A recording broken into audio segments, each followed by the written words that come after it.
Welcome to the Omnic recap. Every Sunday, we look back at what happened during the past week in Overwatch. I was actually going to talk about the Winter Wonderland event today.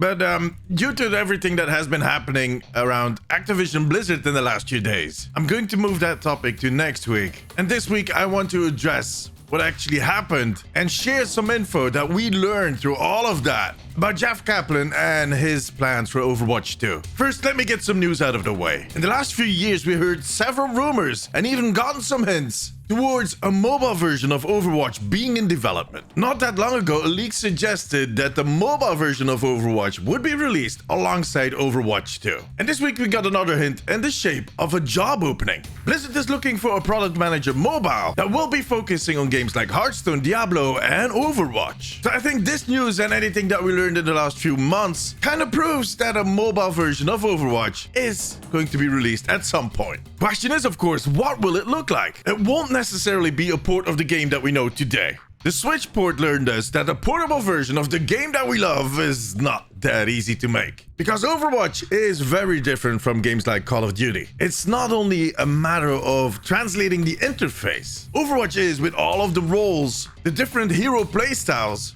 and the dependency on your team, a little too complex to pull off in a simple mobile game. On the other hand, that Switch port might have helped them to figure out how to make it work. Or, and this is my preferred scenario, they might be working on a different type of game within the Overwatch universe. Those heroes and that lore lends itself to a lot of different types of games. It doesn't need to be a shooter. What do you think? Let me know in the comments. Another piece of news that got my followers worked up this week is a possible Mercy rework leak. Overwatch streamer EVA tweeted that the team is testing one of her ideas for Mercy in Overwatch 2. EVA suggested to the team to drop her current ult, which is Res, and replace it with an ability called Angelic Blessing. That ability would be on a 20-second cooldown and send a soul to a teammate. That would allow that teammate to fly to another teammate and preferably out of harm's way. First off, this is a leak/rumor. And as we do with these types of things, we take them with a grain of salt. And even if they are testing it, it might not make it into the game. They're testing a lot of stuff right now. But it is very interesting to think about because Res has always been a very divisive ability, even in the tune down state that it is right now. Because remember, back in the day, she could res a whole team. Yeah,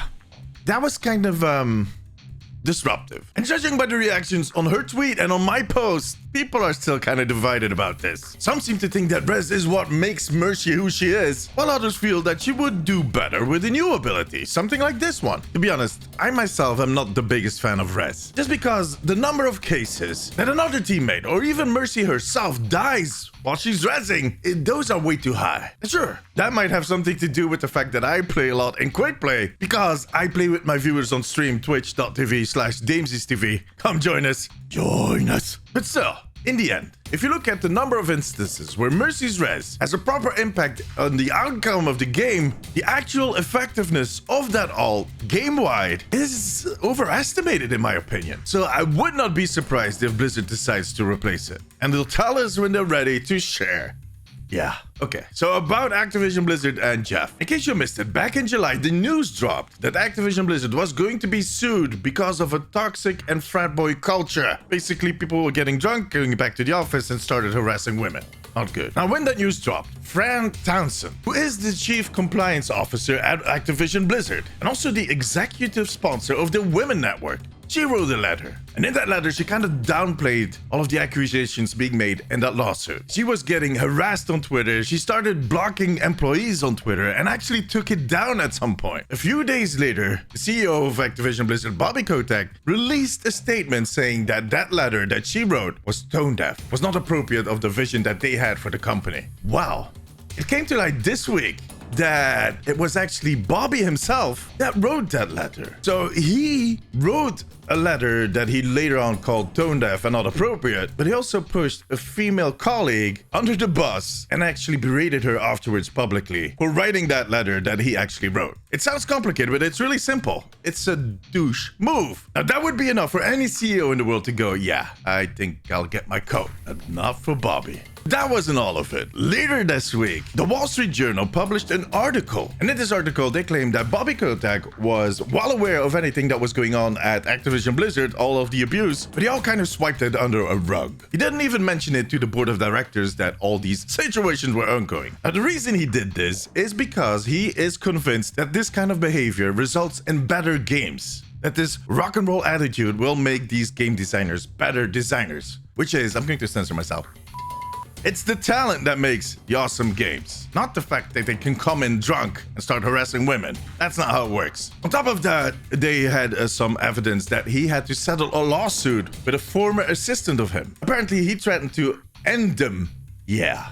I wish that was the last of it, but there's more. So after the whole thing dropped back in July, J. Allen Brack, who was the leader at Blizzard at that point, had to step down. He was replaced by two people, Mike Iberia and Jen O'Neill. Now, 2 weeks ago, after being one of the leaders for a little over 2 months, Jen O'Neill announced that she would be stepping down from her position. In a statement, she said that she was really hopeful about the future of Activision Blizzard, but the Washington Journal got a hold of a few internal emails from Jan that she sent to the legal department stating that she did not believe that under the current management, this company could change. On top of that, it also turned out that she was being paid less than Mike, her male colleague that is doing the same job she is. And Jen and Mike tried to change that several times throughout those 2 months, but every request they made was rejected. It wasn't until she announced she would be leaving the company that they gave her an offer for equal pay. When that article dropped, the employees that were at the company, because most of them still work from home, staged a walkout and the community was set ablaze. Both employees and community members demanded that Bobby Kotick stepped aside. The employees started an internal petition that gathered 1,800 signatures asking him to step down. That is quite impressive for a company in a country where you could get fired for just looking a little weird at your boss. On top of that, there's a public petition that has over 20,000 signatures. Some shareholders asked him to step down. Both the CEOs of Xbox and PlayStation have made statements sharing that they're worried about what is going on, that they're evaluating their relationship with Activision Blizzard. It is becoming increasingly clear that there is a huge divide between those people, those teams, those employees that make the awesome games that we play every day, and the layer of corporate filth that is on top of that. And sure, there are some bad apples in the development team. We've seen that. That happens at a lot of companies, more than you would think. But when you have a management that runs the company like it is a 1950s advertisement agency, that kind of behavior thrives. And it drags your company down a slippery hole. But if just one of all the things that I just listed is true, there's more than enough reason to kind of look at a different course for that company. And there's no way